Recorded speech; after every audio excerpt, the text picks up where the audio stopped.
300 persone, più aderenti alle forze sindacali che cittadini. Il presidio contro la mafia in Veneto davanti al municipio di Eraclea, luogo simbolo della violabilità delle istituzioni anche nei nostri territori. L'accusa di voto di scambio con i Donadio, affiliati al clan camorristico dei Casalesi, ha provocato infatti l'arresto del primo cittadino. Si è svolto in un clima dimesso tra residenti ancora increduli e bandiere di CGIL, CISL e UIL. Però mi pare che dalla partecipazione ci sia il sindacato ma anche sicuramente qualche cittadino. Forse abbiamo fatto qualche errore, nel senso che abbiamo fatto una manifestazione puntando sulla presenza delle nostre bandiere sindacali.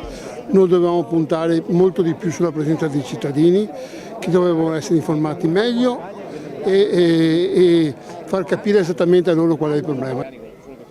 È da 20 anni che andiamo avanti in queste condizioni. Questo sindaco, al di là appunto delle connessioni con la camorra, era un bravo sindaco? Era un bravo sindaco, ma è stato attirato dagli altri. Sicuramente anche i cittadini sono molto scossi da questa situazione qua, molto sconcertati veramente, è una cosa che non ci aspettavamo mai, qualcosa magari si percepiva ma non una cosa così grande, così importante.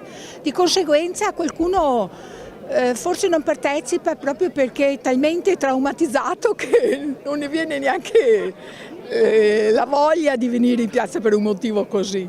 Scioccati? Beh, sì, tendenzialmente sì, almeno da parte mia non me lo sarei aspettato. Ma c'era un clima di paura in questo paese oppure? No, clima di paura no, dopo quello che succede, anche perché diciamo che tutti quanti vivono nel loro orticello, ecco. È stato un buon sindaco il sindaco? Beh, per quello che l'ho conosciuto, per quello che ho potuto parlare, sì.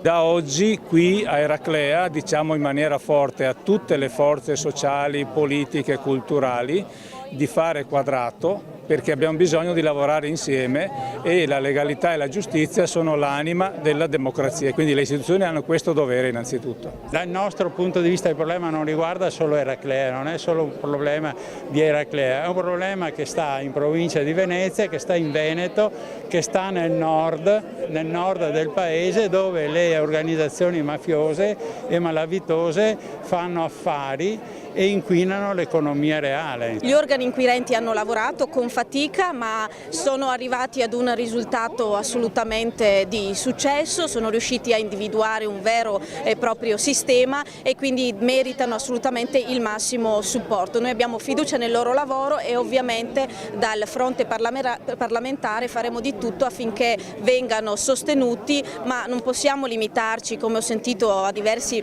livelli politici, ad attestare un sostegno. Bisogna fare di più e soprattutto avere il coraggio di uscire con la faccia in piazza, in mezzo alla gente, a dire che la mafia è qualcosa che non ci riguarda, che c'è in Veneto ma che i veneti tentano, quelli onesti, di respingere.